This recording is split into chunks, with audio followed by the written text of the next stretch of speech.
नमस्कार दोस्तों, मैं दीपक शर्मा दीपक साइंस क्लासेस में आपका फिर से एक बार स्वागत है।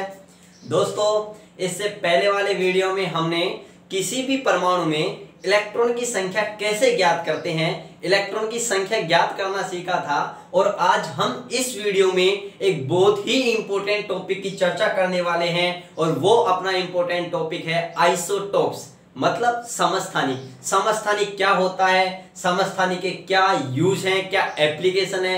एग्जाम की दृष्टि से समस्थानिक पर बहुत ही इंपॉर्टेंट क्वेश्चन पूछे जाते हैं। दोस्तों आइसोटोप वाला टॉपिक पढ़ने से पहले हम पिछले वीडियो में जो अपन टॉपिक पढ़ रहे थे इलेक्ट्रॉन की संख्या ज्ञात करना, उस पर कुछ क्वेश्चंस करेंगे। उसके बाद में अपन उस टॉपिक पर चर्चा करेंगे। दोस्तों, अगर चैनल को सब्सक्राइब नहीं किया है तो सब्सक्राइब जरूर कर लें, लाइक करें, ज्यादा से ज्यादा शेयर कर लें और हाँ, बेल आइकन को दबाना ना भूलें ताकि मैं जैसे यहाँ वीडियो अपलोड करूं आपके पास तुरंत नोटिफिकेशन पहुंच जाए। तो दोस्तों चलते हैं, आज क्वेश्चन करते हैं पहले, ठीक है। तो देखो, अपने पास क्वेश्चन नंबर फर्स्ट है कि x-2 ये कोई ऋणायन है, कोई एनायन है, उसमें प्रोटॉन की संख्या कितनी दे रखी है दोस्तों? 16। तो x+2 में इलेक्ट्रॉन की संख्या क्या होगी? मतलब अपने को क्या दे रखा है, अपने को क्वेश्चन में दे रखा है कि x-2 में जो प्रोटॉन की संख्या है वो प्रोटॉन की संख्या कितनी है? 16 है। और क्वेश्चन क्या पूछ रहा है, इलेक्ट्रॉन की संख्या कितनी होगी, और वो भी किसमें? देखो, दे तो रखा है x-2 में और पूछ किस में रहा है? x+2 में। दोस्तों, सबसे पहले मैं आपका कॉन्सेप्ट क्लियर कर दूं कि चाहे तो अपने पास x हो, चाहे x-2 हो, चाहे x+2 हो, उसमें नंबर्स ऑफ प्रोटॉन क्या होते हैं? इक्वल। अगर मैं बात करूं, अपने को क्वेश्चन में क्या दिया है, x-2 में अगर प्रोटॉन की संख्या कितनी है? 16 है, तो x में भी प्रोटॉन की संख्या कितनी होगी? 16 ही होगी। x+2 में प्रोटॉन की संख्या भी कितनी होगी? 16 ही होगी। क्यों? प्रोटॉन की संख्या मैंने बताया था दोस्तों कि प्रोटॉन की संख्या क्या होती है? परमाणु क्रमांक। और परमाणु क्रमांक से किसी तत्व के स्थान का क्या होता है? निर्धारण होता है। तो प्रोटॉन की संख्या इक्वल होती है। मैंने ये भी कहा था, जैसे फॉर एग्जांपल के लिए सोडियम है, और अगर ये सोडियम एक इलेक्ट्रॉन त्याग देता है तो ये क्या बना देता है? Na positive. तो यहां सोडियम के परमाणु क्रमांक 11 है, तो ये भी तो सोडियम ही है, इसके परमाणु क्रमांक भी तो 11 ही होंगे। अगर इन दोनों के परमाणु क्रमांक जब सेम है तो नंबर्स ऑफ प्रोटॉन भी तो सेम है। तो मैं यही तो समझा रहा हूं, चाहे कोई भी तत्व हो और उस तत्व का चाहे तो क्या हो? ऋणायन हो, और चाहे क्या हो? धनायन हो, उसमें प्रोटॉन की संख्या में कोई परिवर्तन नहीं होता है। तो यहां प्रोटॉन की संख्या 16 है, तो यहां पर भी 16 होगी। अब बात करते हैं, उसने पूछा x-2 में इलेक्ट्रॉन की संख्या कितनी होगी। तो दोस्तों मैं आपको बता दूं, सबसे पहले आपको देखो, ये तो चार्ज है, इन पर तो चार्ज है, यहाँ पर -2 है, यहाँ पर +2 है। ये कैसा है? उदासीन, न्यूट्रल। और मैंने आपको बताया था कि कोई भी न्यूट्रल एटम है तो उस न्यूट्रल एटम में नंबर्स ऑफ प्रोटॉन इक्वल किसकी होती है? Numbers of electron. मतलब उदासीन परमाणु में प्रोटॉन की संख्या और न्यूट्रॉन की संख्या क्या होती है? बराबर। तो इसमें प्रोटॉन 16 है, तो यहां पर इलेक्ट्रॉन की संख्या भी दोस्तों कितनी होगी? 16 होगी। यहां तक क्लियर है? देखो कैसे ज्ञात करते हैं। अब एक बात बताओ, यहां पर ये क्या है? नेगेटिव। अपन को क्या पूछा है? x+2 में क्या पूछा है? इलेक्ट्रॉन की संख्या। x+2 में, तो यहां x+2 में क्या पूछा है? इलेक्ट्रॉन की संख्या। तो मेरे को एक बात बताओ, x में इलेक्ट्रॉन की संख्या, x देखो, अगर यहां पर प्रोटॉन की संख्या ये अपने को क्वेश्चन में दे रखा था कितनी है? 16। तो इसमें भी 16 होगी, इसमें भी 16 होगी, क्योंकि प्रोटॉन की संख्या में कोई चेंज नहीं होता है, चाहे उसका ऋणायन बने और चाहे उसका धनायन बने। अब इस उदासीन एटम में प्रोटॉन 16 है, तो इलेक्ट्रॉन भी तो 16 होंगे, क्योंकि दोनों की संख्या इक्वल होती है। अब देखो यहां पर इसमें अगर मैं बात करूं इलेक्ट्रॉन की संख्या कितनी होगी, ये अपना क्वेश्चन है। तो मेरे को एक बात बताओ आप कि यहां पर अगर मैं बात करूं, इसमें देखो उदासीन में इलेक्ट्रॉन की संख्या 16 है, तो इस 16 में देखो यहां पर चिन्ह कैसा है? प्लस का। तो मेरे को एक बात बताओ, जब प्लस का चिन्ह धनावेश कब आता है? जब इलेक्ट्रॉन की क्या हो जाए? कमी हो जाए। इलेक्ट्रॉन की कमी हो रही है, इसका मतलब क्या है? माइनस का चिन्ह आ रहा है। इलेक्ट्रॉन, कितने इलेक्ट्रॉन की कमी हो रही है, कितना चार्ज है यहाँ पर 2, तो इसका मतलब यहाँ इलेक्ट्रॉन की कमी कितनी हो रही है, 2 की हो रही है। तो 16 में 2 गए तो कितने बच गए, 14। तो x+2 में जो इलेक्ट्रॉन की संख्या होगी वो कितनी होगी, 14 होगी। तो देखो अपना आंसर नजर आ रहा होगा कहीं 14। तो देखो ये अपना ऑप्शन नंबर फर्स्ट ही राइट है। क्या है, फर्स्ट। तो ये अपना आंसर हो गया। देखो मैं एक बार दोबारा से बात करता हूं, यहां देखो न्यूट्रल एटम है, तो न्यूट्रल एटम में नंबर्स ऑफ प्रोटॉन और नंबर्स ऑफ इलेक्ट्रॉन इक्वल होते हैं, इक्वल होते हैं। तो प्रोटॉन 16 है तो इलेक्ट्रॉन भी 16 होंगे। अब ये है वो इसी का ही तो धनायन है, धनायन है तो धनायन में इलेक्ट्रॉन की संख्या में क्या होती है, कमी। तो कमी है तो इसलिए मैंने माइनस का चिन्ह लगा दिया। कितने की कमी है, 2 की। तो 16 में 2 गए तो कितने हो गए, 14। तो यहाँ इलेक्ट्रॉन की संख्या कितनी आ गई, 14। अगर मैं यहां बात करूं तो भाई इलेक्ट्रॉन कितने थे, 16 इलेक्ट्रॉन थे, लेकिन यहां चिन्ह किसका आ गया, माइनस का। माइनस का मतलब ऋणावेश, ऋणावेश मतलब ये ऋणी है। तो ऋणी कब होता है, जब किसी का उधार ले लें, किसी का अगर किसी से अपन कुछ पैसे वगैरह उधार लें, या किसी ने अपने हमारे ऊपर एक तरीके से एहसान किया हो, अतिरिक्त अपने को कुछ दिया हो एक तरीके से, तो अपन उसका क्या हो जाते हैं, एक तरीके से ऋणी हो जाते हैं। तो यहाँ खेल किसका, इलेक्ट्रॉन का है। तो मतलब यहाँ पर नेगेटिव चार्ज इसने कुछ लिया है, मतलब एक्स्ट्रा, तो यहाँ पर ऐड हो जाएगा, प्लस हो जाएगा। कितना लिया है, कितना ऋणावेश आया है, -2। चार्ज कितना है, -2। तो माइनस का मतलब तो यहाँ क्या हो गया, प्लस हो गया। ठीक है, एक्स्ट्रा लिया है और 2 है, तो कितने, 2 ऐड कर देंगे तो यहाँ पर कितने हो जाएंगे, 18। तो इसमें अगर इलेक्ट्रॉन की संख्या पूछे तो कितनी हो जाती, 18 हो जाती। तो अपने एक तरीके से ये भी कह सकते हैं, अगर माइनस हो तो इलेक्ट्रॉन की संख्या ज्ञात करने के लिए क्या कर देंगे, प्लस, और प्लस हो तो क्या कर देंगे, माइनस। ऐसे भी याद रख सकते हैं अपन। ठीक है, तो ये अपना नेक्स्ट क्वेश्चन है कि निम्न स्पीशीज में इलेक्ट्रॉन की संख्या क्रम से होगी। अब वो स्पीशीज कौन कौन सी हैं, उनकी अगर मैं बात करूं तो वो स्पीशीज दोस्तों अपने पास कौन कौन सी हैं। एक तो है अपने पास में Na पॉजिटिव, दूसरा है ऑक्सीजन 2 नेगेटिव, तीसरा है कैल्शियम +2। तो देखो इसमें क्या है, इसमें सबसे पहले मैं बात करूं तो देखो एक तो अपने को ये नहीं पता इलेक्ट्रॉन की संख्या ज्ञात करनी है इन तीनों के अंदर। तो अपने को ये नहीं पता कि इनके नंबर कितने हैं, इनमें प्रोटॉन की संख्या कितनी है, इनका परमाणु क्रमांक क्या है। तो दोस्तों इसीलिए मैंने कहा था आपसे कि हमको कम से कम 30 तक परमाणु क्रमांक, 30 तक तत्व याद रखने हैं और उनके परमाणु क्रमांक भी याद रखने हैं। वो एग्जाम में ऐसा दे सकता है, जरूरी नहीं, दे भी सकता है कि सोडियम के लिए Z का मान कितना होता है, 11। ऑक्सीजन के लिए Z का मान कितना होता है, 8। कैल्शियम के लिए Z का मान कितना होता है, 20। दोस्तों वो एग्जाम में ऐसा दे भी सकता है, नहीं भी दे सकता है, जरूरी नहीं है।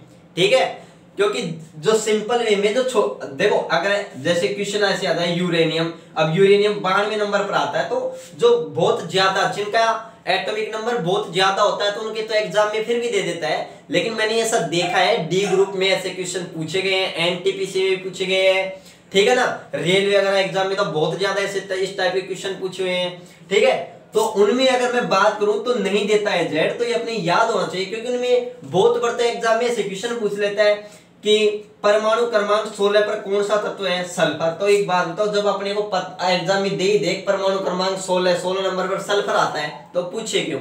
ठीक है, तो ऐसे क्वेश्चन बहुत बड़ा एग्जाम में देता है, तो कोई दिक्कत नहीं है, आपको ये याद होनी चाहिए कम से कम 30 तक। भाई 20 तक भी याद है तो भी अपना काम चल जाएगा, लेकिन अपना को 30 तक याद रखना है। ठीक है, अब देखो मैं आपको बता दूं, यहां पर सोडियम के परमाणु क्रमांक कितने होते हैं, 11।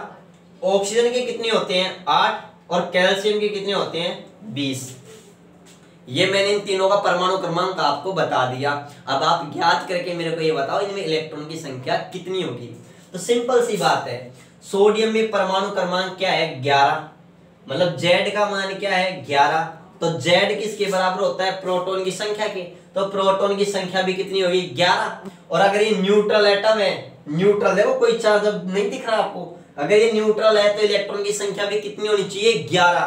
तो इलेक्ट्रॉन की संख्या 11 थी, लेकिन प्लस का चिन्ह आ गया, तो इसका मतलब धनावेश। धनावेश कब आता है, जब इलेक्ट्रॉन त्याग दे मतलब माइनस का चिन्ह। कितना इलेक्ट्रॉन त्याग दिया इसने, प्लस का चिन्ह, यहाँ कितना आ रहा है, 1। तो इसने एक इलेक्ट्रॉन क्या कर दिया, डोनेट कर दिया, त्याग दिया। तो 11 में से 1 गया तो कितने बच गए, 10। तो इसमें Na पॉजिटिव के अंदर इलेक्ट्रॉन की संख्या कितनी है, 10। मैं ऑक्सीजन की बात करूं तो ऑक्सीजन का परमाणु क्रमांक कितना है, 8। तो ऑक्सीजन में प्रोटॉन की संख्या भी कितनी है, 8। जब ऑक्सीजन न्यूट्रल है तो इसमें इलेक्ट्रॉन की संख्या भी कितनी थी, 8। कितनी थी दोस्तों, 8। लेकिन यहां पर -2, माइनस के 2 और आ गए, ऋणी हो गया। कितने इलेक्ट्रॉन लेकर के, 2 इलेक्ट्रॉन। तो माइनस का आया तो मैंने क्या बताया, प्लस। तो भाई ऐड हो जाएंगे, ऋणी हो गया। तो ऋणावेश कब आता है, जब वो इलेक्ट्रॉन ग्रहण करता है। तो ग्रहण कर 8 तो पहले थे और 2 इलेक्ट्रॉन और ग्रहण कर रहा है, तो 8 + 2 कितने हो गए, 10 इलेक्ट्रॉन हो गए। उसके बाद में मैं कैल्शियम की बात करूं, कैल्शियम का परमाणु क्रमांक कितना है, 20। मतलब इसमें प्रोटॉन की संख्या कितनी है, 20। अगर ये न्यूट्रल होता तो इलेक्ट्रॉन की संख्या भी कितनी होती, 20। तो इलेक्ट्रॉन की संख्या 20 थी, लेकिन अब +2, मतलब इसने 2 इलेक्ट्रॉन त्याग दिए, तभी तो प्लस का 2 आया है, प्लस का 2 चार्ज है। तो त्याग दिया मतलब 2 इलेक्ट्रॉन दे दिए। तो 2 इलेक्ट्रॉन जब दे देता है तो मतलब इसमें इलेक्ट्रॉन की कमी हो जाती है। इलेक्ट्रॉन की कमी मतलब माइनस का चिन्ह। कितने इलेक्ट्रॉन दे दिए, 2। तो 20 में 2 गए तो कितने इलेक्ट्रॉन आ गए, 18। अब ये पेयर देखो, मतलब सोडियम पॉजिटिव में 10 इलेक्ट्रॉन है, ऑक्सीजन -2 नेगेटिव में 10 इलेक्ट्रॉन है, कैल्शियम +2 में 18 इलेक्ट्रॉन है। और ये क्वेश्चन में कहा है कि इलेक्ट्रॉन की संख्या आपके पास क्या होगी, क्रम से। तो देखो पहले इनका एक क्रम देखो, तो Na पॉजिटिव में कितने इलेक्ट्रॉन, 10। तो देखो शुरू में 10, तो ये तो वैसे ही कैंसिल हो गया, शुरू में 18 होगा ही नहीं, 10। यहां पर भी 10 है, यहां पर भी 10 है, यहां पर भी 10। उसके बाद में ऑक्सीजन 2 नेगेटिव में कितने हैं, 10। तो यहां पर तो 18 आ गए, इसका मतलब ये भी नहीं होगा। अब यहां पर भी दोनों में 10-10 चल रहा है। अब नेक्स्ट देखो, कैल्शियम 2 पॉजिटिव में कितने इलेक्ट्रॉन है, 18। तो यहाँ तो 20 है, इसलिए ये आंसर नहीं होगा। अपना आंसर क्या होगा, ये होगा डी होगा अपना आंसर, क्या होगा, डी। तो ये क्वेश्चन क्लियर है। ऐसे क्वेश्चन अपने को आने चाहिए एग्जाम में, इसी टाइप के क्वेश्चन पूछता है। नेक्स्ट क्वेश्चन है अपना क्वेश्चन नंबर 3। क्वेश्चन नंबर 3 क्या पूछ रहा है, क्वेश्चन नंबर 3 पूछ रहा है कि NH4 पॉजिटिव, देखो क्या है, ये अपने पास होता है अमोनिया, NH3 अमोनिया। ये अमोनिया के पास होते हैं 2 इलेक्ट्रॉन एक्स्ट्रा होते हैं। जब ये क्या करता है, एक प्रोटॉन ग्रहण कर लेता है, ये प्रोटॉन है अपने पास में, तो इलेक्ट्रॉन इसको डोनेट कर देता है और ये क्या बना लेता है, NH4 पॉजिटिव। ये तो क्या है, अमोनिया, और इसको बोलते हैं अमोनियम, ईएम, धनायन आ गया, ईएम जुड़ जाता है लास्ट में, ठीक है। ये अमोनियम आयन है। तो इसके अंदर अपने को क्या ज्ञात करना है दोस्तों, इलेक्ट्रॉन की संख्या। तो देखो पहले मैं बात करूं, देखो यहां पर ऐसी स्पीशीज में इलेक्ट्रॉन की संख्या ज्ञात करनी है तो हमें एटॉमिक नंबर का पता होना चाहिए। अब यहां पर क्या है, नाइट्रोजन है, तो नाइट्रोजन के एटॉमिक नंबर मतलब परमाणु क्रमांक कितने होते हैं, 7। तो नाइट्रोजन के परमाणु क्रमांक कितने हो गए, 7। तो नाइट्रोजन के परमाणु क्रमांक 7 है, तो उसमें प्रोटॉन की संख्या भी 7 होगी और न्यूट्रॉन की संख्या भी कितनी होगी, 7 ही, सॉरी इलेक्ट्रॉन की संख्या भी कितनी होगी, 7 ही होगी, ठीक है। वैसे नाइट्रोजन में न्यूट्रॉन की संख्या भी 7 ही होती है, ठीक है। हाइड्रोजन कितने हैं, 4। तो मैंने पहले कहा था हाइड्रोजन के परमाणु क्रमांक 1, तो प्रोटॉन भी कितना, 1, और इलेक्ट्रॉन भी कितना, 1, और न्यूट्रॉन कितना होता है, 0 हाइड्रोजन में, ये मैंने बताया था। तो हाइड्रोजन कितनी है, 4, तो इलेक्ट्रॉन कितने हो गए, 4 हो गए। लेकिन यहाँ पर प्लस का 1 है, मतलब अगर मैं बात करूं, एक बार मैं इसको ऐसे, यहाँ पर आपको दिख रहा होगा, यहाँ पर मैंने इस पॉजिटिव आवेश को छुपा लिया। अगर मैं इसके अंदर बात करूं तो इलेक्ट्रॉन की संख्या कितनी हो गई, 7 और 4 अपने पास कितनी हो गई, 11। लेकिन यहाँ पर एक पॉजिटिव चार्ज आ गया, इसका मतलब क्या है, इसने एक इलेक्ट्रॉन डोनेट कर दिया। तो जब इसने एक इलेक्ट्रॉन डोनेट कर दिया तो यहाँ पर अपने पास इलेक्ट्रॉन की संख्या कितनी हो जाएगी, तो देखो ये पॉजिटिव है, तो पॉजिटिव मतलब कमी होगी इलेक्ट्रॉन की, तो -1 कम, तो अपने पास कितने आ गए, 10। तो यहाँ पे इलेक्ट्रॉन की संख्या अपने पास दोस्तों कितनी आ जाएगी, 10 हो जाएगी। कितनी हो जाएगी, 10। क्लियर है यहाँ से। अब देखो नेक्स्ट में बात कर रहा हूं, तो 10 आ गई, तो देखो ऑप्शन में 11, 10 ये अपना, तो यहां पर राइट आंसर क्या है दोस्तों, बी हो गया। क्या हो गया, बी। तो ये क्वेश्चन क्लियर है, इसी टाइप के क्वेश्चन अपने एग्जाम में पूछे जाते हैं। दोस्तों अब हम अपने टॉपिक पर आते हैं और अपना टॉपिक है आज का आइसोटोप्स, जिसे अपन क्या कहते हैं समस्थानिक, उसके बारे में क्या करेंगे दोस्तों हम आज चर्चा करेंगे। ठीक है, तो दोस्तों हम बात करते हैं अपने टॉपिक के बारे में। आज अपना टॉपिक क्या है आइसोटोप्स। तो दोस्तों मैं सबसे पहले मैं बात करूं समस्थानिक। समस्थानिक को अपन इंग्लिश में क्या कहते हैं आइसोटोप्स। दोस्तों अगर आइसोटोप शब्द की अगर मैं बात करूं, चर्चा करूं, तो आइसोटोप शब्द है वो ग्रीक भाषा के शब्द, कौन सी भाषा के शब्द, ग्रीक शब्द। ये एक ग्रीक भाषा के शब्द किससे मिलकर बना है, आइसोस प्लस टोपोस, आइसोस प्लस टोपोस से मिलकर बना है, जिसमें आइसोस का अर्थ दोस्तों क्या होता है इक्वल, और टोपोस का अर्थ दोस्तों क्या होता है पैलेस। पैलेस मतलब इक्वल पैलेस, मतलब अगर मैं समस्थानिक को क्या बोलते हैं आइसोटोप्स, और अगर मैं आइसोटोप्स शब्द की मैं बात करूं, ये एक ग्रीक भाषा के शब्द आइसोस प्लस टोपोस से मिलकर बना है, जिसमें आइसोस का अर्थ क्या होता है दोस्तों इक्वल, और टोपोस का अर्थ क्या होता है पैलेस, मतलब इक्वल पैलेस। इक्वल पैलेस मतलब मैं ये बोल सकता हूं सेम पैलेस। क्या बोल सकता हूं, सेम पैलेस। सेम पैलेस मतलब समान स्थान। क्या बोल सकता हूं, सेम पैलेस मतलब मैं क्या बोल सकता हूं, समान स्थान। और दोस्तों मैंने आपको बताया भी था कि आवर्त सारणी में किसी भी तत्व के स्थान का निर्धारण किससे करते हैं, एटॉमिक नंबर से, परमाणु क्रमांक से, जिसको अपन Z से प्रदर्शित करते हैं। मतलब समस्थानिकों के लिए परमाणु क्रमांक क्या होना चाहिए, समान होना चाहिए। तो दोस्तों ये यही बात निकल करके आती है कि समस्थानिकों के किसे कहते हैं, वे स्पीशीज जिनका परमाणु क्रमांक तो क्या हो समान, लेकिन द्रव्यमान संख्या क्या हो भिन्न भिन्न हो, अलग अलग हो, उन स्पीशीज को अपन क्या कहते हैं आइसोटोप, मतलब समस्थानिक। तो समस्थानिक किसे कहते हैं, तो समस्थानिक के बारे में आप समझ गए होंगे। सेम पैलेस, सेम पैलेस का मतलब मैं लिख सकता हूं कि सेम जेड, जेड का मतलब है सेम, जेड का मतलब क्या होता है दोस्तों, परमाणु क्रमांक क्या होना चाहिए, समान होना चाहिए।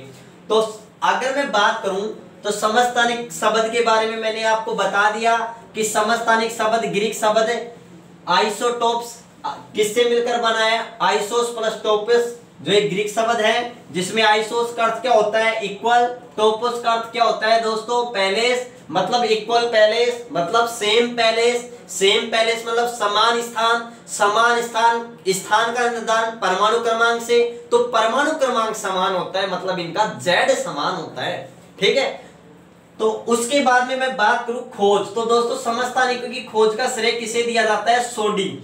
सोडी एक वैज्ञानिक थे जो जिन्होंने किसकी खोज की थी सबसे पहले, समस्थानिक की। तो दोस्तों मैं समस्थानिक के बारे में बात करूं तो समस्थानिक किसे कहते हैं, तो मैं कह सकता हूं कि एक ही तत्व के,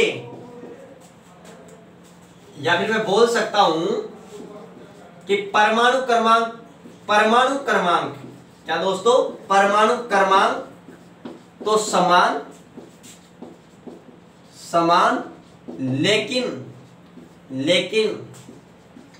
लेकिन द्रव्यमान संख्या जिसको अपन A से इंडिकेट करते हैं, द्रव्यमान संख्या क्या होती है, भिन्न भिन्न होती है। अब एक बात बताओ, समस्थानिक किसे कहते हैं, एक ही तत्व के वे समूह या वे स्पीशीज जिनके परमाणु क्रमांक Z का मान तो समान होता है, लेकिन द्रव्यमान संख्या क्या होती है, अलग अलग होती है। मतलब मैं बात कर सकता हूं कि समस्थानिकों में सेम क्या होती है, सेम चीज, समान क्या समान होता है, तो समस्थानिकों में समान क्या होता है दोस्तों, एटॉमिक नंबर का मतलब परमाणु क्रमांक। जब परमाणु क्रमांक समान है, Z समान है, तो प्रोटॉन की संख्या भी तो समान होगी ना। तो याद रखना समस्थानिकों में प्रोटॉन की संख्या भी क्या होती है, समान होती है। और दोस्तों समस्थानिक, ये समस्थानिक है जैसे हाइड्रोजन के 3 समस्थानिक हैं। 3 समस्थानिक कौन कौन से, प्रोटियम, ड्यूटेरियम, ट्राइटेरियम। मैं आपको बात बता दूं दोस्तों कि जो ट्राइटेरियम है ना, वो ट्राइटेरियम एक कैसा समस्थानिक है, रेडियो एक्टिव। कैसा है, रेडियो एक्टिव। तो आपसे क्वेश्चन पूछ ले हाइड्रोजन के कितने समस्थानिक है। पहला क्वेश्चन, हाइड्रोजन के 3 समस्थानिक है। कौन कौन से, प्रोटियम, ड्यूटेरियम, ट्राइटेरियम। हाइड्रोजन का कौन सा समस्थानिक रेडियो एक्टिव है, तो बता दो कि ट्राइटेरियम है। Protium H11, deuterium H12, ट्राइटेरियम H13। दोस्तों देख सकते हो आप इनमें परमाणु क्रमांक Z का मान तो क्या है, समान, लेकिन इनकी द्रव्यमान संख्या दोस्तों क्या है, अलग अलग। क्या है, अलग अलग। यहां पर आपको दिख रहा होगा। अब एक बात हो, जब इनका Z समान है तो Z क्या होती है, नंबर्स ऑफ प्रोटॉन। प्रोटॉन की संख्या ही तो परमाणु क्रमांक कहलाती है ना। तो यहाँ पर Z समान है तो प्रोटॉन की संख्या भी क्या होगी, 1 1 1 होगी। ठीक है, इनमें कोई चार्ज है क्या, यहाँ पर कोई आवेश है, नहीं है।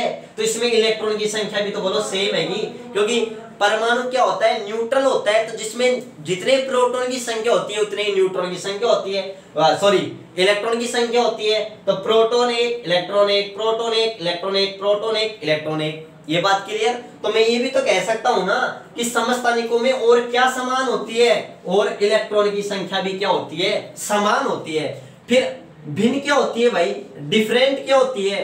तो डिफरेंट क्या होती है, numbers of neutron. Number of neutron मतलब मैं ये कह सकता हूं शॉर्टकट में, न्यूट्रॉन की संख्या। देख सकते हो आप, न्यूट्रॉन की संख्या मैंने ज्ञात करना सिखाया भी था कि A में से क्या घटा दो, Z। तो देखो यहाँ पे A में से Z गया तो 1 में 1 गया, न्यूट्रॉन की संख्या कितनी, 0। यहाँ पर 2 में 1 गया, न्यूट्रॉन की संख्या 1। और यहाँ पर 3 में 1 गया तो न्यूट्रॉन की संख्या 2। तो आप यहाँ पर देख रहे हो न्यूट्रॉन की संख्या तीनों में क्या है, अलग अलग। तो एक क्वेश्चन और मैं यहाँ से पूछ सकता हूँ, समस्थानिकों में क्या अलग होता है, तो आप बता सकते हो न्यूट्रॉन की संख्या। सेम क्या होता है, परमाणु क्रमांक Z, प्रोटॉन की संख्या, इलेक्ट्रॉन की संख्या। दोस्तों समस्थानिकों में प्रोटॉन की संख्या, सॉरी समस्थानिकों में इलेक्ट्रॉन की संख्या क्या होती है, समान। जब इलेक्ट्रॉन की संख्या समान होती है तो इनका रासायनिक बिहेव होता है, रासायनिक व्यवहार होता है, वो भी क्या होता है, सेम होता है। इसलिए कहा जाता है कि समस्थानिकों के लिए जो रासायनिक गुण होते हैं ना, कौन से गुण, रासायनिक गुण। समस्थानिकों के रासायनिक गुण क्या होते हैं, समान होते हैं। क्यों, रासायनिक गुण किस पर डिपेंड करते हैं, रासायनिक गुण डिपेंड करते हैं परमाणु क्रमांक पर, एटॉमिक नंबर पर डिपेंड करते हैं। और इनके लिए एटॉमिक नंबर क्या है, सेम। और यहाँ पर इलेक्ट्रॉन की संख्या भी है, क्या है दोस्तों, सेम। तो समस्थानिकों के रासायनिक गुण समान होते हैं, लेकिन भौतिक गुण क्या होते हैं, भिन्न भिन्न होते हैं, अलग अलग होते हैं। और दोस्तों एक बेहतरीन इंपोर्टेंट क्वेश्चन है कि समस्थानिकों का निर्धारण करने वाला यंत्र कौन सा है, मतलब समस्थानिकों को अलग अलग किससे किया जाता है, या पहचान करने वाला कौन सा यंत्र है, तो उसका नाम है द्रव्यमान स्पेक्ट्रोग्राफ। क्या है, द्रव्यमान स्पेक्ट्रोग्राफ, जिसको एक साइंटिस्ट था एस्टन, उस एस्टन नामक साइंटिस्ट ने इसको बनाया था। याद रखना ये क्वेश्चन एसएससी सीजीएल वगैरह में बहुत बार क्वेश्चन ये पूछा गया है कि समस्थानिकों का निर्धारण किससे किया जाता है, कौन से यंत्र से किया जाता है, तो द्रव्यमान स्पेक्ट्रोग्राफ से। दूसरा मेरा एक और क्वेश्चन है कि हाइड्रोजन के 3 समस्थानिक हैं, तो कौन से समस्थानिक में न्यूट्रॉन की संख्या 0 है, तो आप बता सकते हो। प्रोटियम में न्यूट्रॉन की संख्या कितनी है, 0 है। और ट्राइटेरियम में न्यूट्रॉन की संख्या कितनी है, 2 है। उसके बाद में मैं दोस्तों एक और बात बताऊं, जो ये ड्यूटेरियम है अपने पास, जिसको अपन डी से इंडिकेट करते हैं, इस ड्यूटेरियम को ही दोस्तों क्या कहते हैं, भारी हाइड्रोजन कहते हैं। एग्जाम में बहुत बार क्वेश्चन पूछा गया है, भारी हाइड्रोजन किसे कहते हैं, ड्यूटेरियम को। और इसका सूत्र क्या है, H12। मतलब मैं ये भी कह सकता हूं भारी हाइड्रोजन का जो अणुभार है वो कितना होता है दोस्तों, 2 होता है। भारी हाइड्रोजन का अणुभार 2 और साधारण हाइड्रोजन का अणुभार कितना होता है, 1 होता है। दूसरा इंपोर्टेंट क्वेश्चन है अपने पास, इंपोर्टेंट क्वेश्चन है दोस्तों, ये मोस्ट इंपोर्टेंट पॉइंट है। क्या है, पहला क्वेश्चन तो अपने पास ये आता है कि भारी जल का सूत्र क्या है दोस्तों, तो भारी जल का सूत्र अपने पास क्या आता है, D2O। इसे दोस्तों गुरुजल भी कहते हैं। एग्जाम में क्वेश्चन पूछ रहे थे गुरुजल का सूत्र क्या है, तो गुरुजल भारी जल को ही कहते हैं, जिसका सूत्र क्या है, D2O। याद रखना भारी जल किससे मिलकर बना होता है, हैवी हाइड्रोजन। हैवी हाइड्रोजन मतलब भारी हाइड्रोजन, और साथ में किससे मिलकर बना होता है? ऑक्सीजन। भारी हाइड्रोजन और किससे मिलकर बना होता है दोस्तों? ऑक्सीजन से। ठीक है, एक तो साधारण दे देता है हाइड्रोजन ऑक्सीजन, और एक ऑप्शन दे देता है हैवी हाइड्रोजन। हैवी मतलब भारी हाइड्रोजन। दोस्तों इसकी खोज किसने की थी? इसकी खोज की थी यूरे नामक वैज्ञानिक ने। किसने की थी? यूरे ने। और इंपोर्टेंट क्वेश्चन है कि ये भारत के अंदर कहां बनाया जाता है? ट्रांबे में। ये ट्रांबे नामक एक स्थान है, वहां पर एक रिएक्टर है, उस रिएक्टर में भारी जल बनाया जाता है। ठीक है दोस्तों, और ये कहां स्थित है? महाराष्ट्र में। इंपोर्टेंट क्वेश्चन है साधारण जल का। देखो जो साधारण जल होता है ना, साधारण जल होता है H2O, इसका अणुभार होता है 18, और जबकि भारी जल है ना D2O, इसका अणुभार कितना होता है? 20। दोस्तों कितना होता है इसका अणुभार? 20 होता है। कैसे होता है?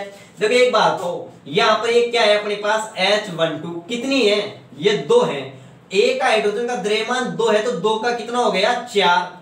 ऑक्सीजन का कितना होता है? 16, तो 16 और 4 कितना हो गया? 20। यहाँ पर जो हाइड्रोजन उसका द्रव्यमान कितना है? 1, तो 2 हाइड्रोजन का द्रव्यमान कितना हो गया? 2 प्लस ऑक्सीजन का द्रव्यमान कितना होता है? 16, तो 2 और 16 18, और जबकि भारी जल का कितना होता है? 20।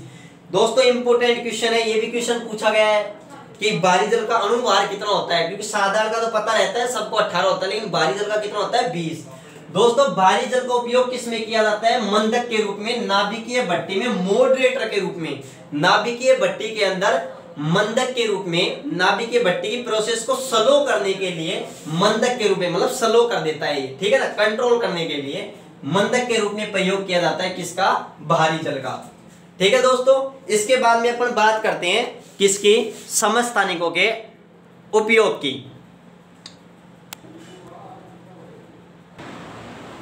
दोस्तों अपन बात करते हैं समस्थानिकों के उपयोग के बारे में। तो समस्थानिकों के उपयोग के अंदर बात करें तो आता है कार्बन 14। एक समस्थानिक है कार्बन 14। कार्बन के 3 समस्थानिक हैं, carbon C612, carbon C613, carbon C614। तो मैं आपको बात बता दूं, कार्बन जो C614 जो समस्थानिक है वो एक रेडियो एक्टिव समस्थानिक है, और कार्बन 14 समस्थानिकों का उपयोग अपन किसमें किया जाता है? जीवाश्म की आयु के निर्धारण में। जो पुराने, जो एक तरीके से मैं बात करूं लकड़ी वगैरह है, डायनासोर के कंकाल वगैरह हैं, उनकी आयु का निर्धारण करने में किसका उपयोग किया जाता है? कार्बन 14 समस्थानिकों का उपयोग किया जाता है। और इसकी एक विधि है जिसे बोलते हैं कार्बन डेटिंग विधि। कार्बन डेटिंग विधि इसीलिए बोलती है क्योंकि इसमें कार्बन 14 समस्थानिक काम में लिया जाता है, और इसको फॉसिल डेटिंग विधि भी बोलते हैं। ठीक है दोस्तों, उसके बाद में अगर बात की जाए, आपसे क्वेश्चन पूछा जाता है नाभिकीय भट्टी में, नाभिकीय भट्टी में यूरेनियम के किस समस्थानिकों का प्रयोग किया जाता है? तो आप क्या बताओगे? यूरेनियम 235। उसको ऐसे भी लिख सकता है, यहाँ पर एक परमाणु क्रमांक होता है, यूरेनियम का परमाणु क्रमांक 92 और 235 है, क्या है? द्रव्यमान संख्या है। यूरेनियम के भी मुख्य रूप से 3 समस्थानिक होते हैं, 235, 236 और 238। तो 235 का उपयोग किसमें किया जाता है? नाभिकीय भट्टी में किया जाता है। दोस्तों एक इंपोर्टेंट क्वेश्चन है, यहाँ पर बहुत ही ज्यादा एग्जाम में पूछा जाता है, गेंगा रोग, जिसे गलगन रोग भी कहते हैं, जो गाइटर रोग भी कहते हैं। यह रोग आयोडीन की कमी से होता है, और हमारे गले के अंदर एक H आकार की ग्रंथि है, एक अंतःस्रावी ग्रंथि है जिसका नाम है थायराइड ग्रंथि। ये थायराइड ग्रंथि थायरोक्सिन हार्मोन का स्रावन करती है। जब थायरोक्सिन हार्मोन का निर्माण आयोडीन से होता है, जब थायराइड ग्रंथि थायरोक्सिन हार्मोन का निर्माण कम करती है या थायरोक्सिन हार्मोन की कमी हो जाती है, तो हमारी ये गलगंड जो हमारी ये जो ग्रंथि है, जिसे हम क्या कहते हैं? थायराइड ग्रंथि या आउटो ग्रंथि भी कहते हैं, ये फूल जाती है, एक रोग हो जाता है जिसे हम गेंगा रोग, गलगंड रोग या गाइटर रोग कहते हैं। और इंपोर्टेंट क्वेश्चन है, यह रोग पहाड़ी क्षेत्रों में क्या होता है दोस्तों? सर्वाधिक होता है। तो इस रोग के उपचार के लिए कौन से समस्थानिक का प्रयोग किया जाता है? आयोडीन 131 का प्रयोग किया जाता है। नेक्स्ट इंपोर्टेंट क्वेश्चन है दोस्तों, ये सारे ही क्वेश्चन एक तरीके से इंपोर्टेंट है।